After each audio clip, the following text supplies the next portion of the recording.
ఆంధ్రప్రదేశ్ రాష్ట్రంలో సామాజిక భద్రతా పింఛన్ల కోసం ఎదురుచూస్తున్న వేలాది మందికి భారీ గుడ్ న్యూస్ వచ్చింది.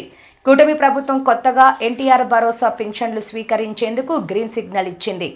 ఇటీవల శాసన మండలిలో మంత్రి కొండపల్లి శ్రీనివాస్ కీలక ప్రకటన చేస్తూ పెండింగ్లో ఉన్న పింఛన్ల మంజూరు ప్రక్రియను మళ్లీ ప్రారంభిస్తున్నామని తెలిపారు. ఈ వీడియోలో ఎవరు అర్హులు, ఎంత మొత్తం వస్తుంది, ఎలా అప్లై చేయాలి, ఏ పత్రాలు కావాలి, వీడియో పూర్తి వరకు తప్పకుండా చూడండి. రాష్ట్ర ప్రభుత్వం తాజాగా కొత్త దరఖాస్తులను స్వీకరించేందుకు రంగం సిద్ధం చేసింది. గత కొంతకాలంగా పెండింగ్లో ఉన్న పింఛన్లను మంజూరు చేసి అర్హులైన ప్రతి ఒక్కరికి ఆర్థిక భరోసా కల్పించడమే లక్ష్యంగా పెట్టుకుంది. ఈ పథకం ద్వారా పింఛన్ సొమ్ము నేరుగా ఇంటి వద్దకే అందుతుంది. మధ్యవర్తులు ఉండరు. పారదర్శక వ్యవస్థ. కొత్త పింఛన్ కోసం ఎలా దరఖాస్తు చేయాలి? సచివాలయానికి వెళ్ళాలి. మీ గ్రామ వార్డు సచివాలయానికి వెళ్ళి వెల్ఫేర్ అసిస్టెంట్ను సంప్రదించాలి. అర్హత తనిఖీ.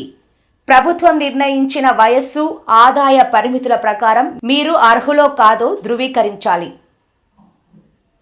పత్రాల సమర్పణ. ఆధార్, రైస్ కార్డ్ మరియు ఇతర అవసరమైన డాక్యుమెంట్స్ ఇవ్వాలి.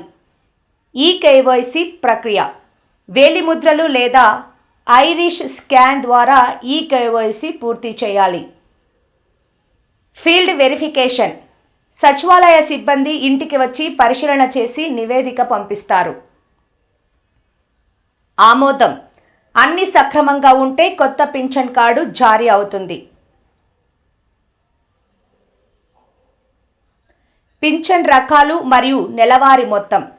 వృద్ధాప్య పింఛన్. అర్హత 60 ఏళ్లు పూర్తి అయి ఉండాలి. నెలకు సుమారు 4,000 రూపాయలు.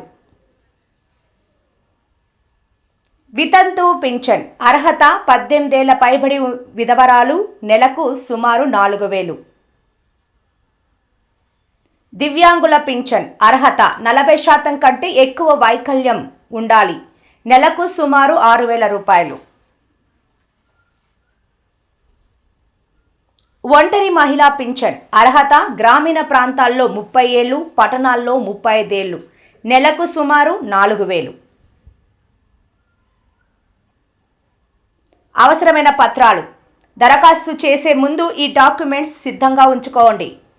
ఆధార్ కార్డ్, రైస్ కార్డ్, వయస్సు ధృవీకరణ పత్రం, భర్త మరణ ధృవీకరణ పత్రం వితంతు పింఛన్ కోసం, బ్యాంక్ ఖాతా వివరాలు.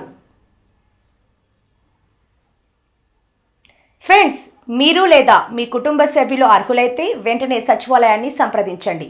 ఈ అవకాశాన్ని వదులుకోకండి. ఈ వీడియో ఉపయోగకరంగా అనిపిస్తే లైక్ చేయండి. మరిన్ని ప్రభుత్వ పథకాల అప్డేట్స్ కోసం మా డిఏఆర్ ఫోకస్ని సబ్స్క్రైబ్ చేయండి.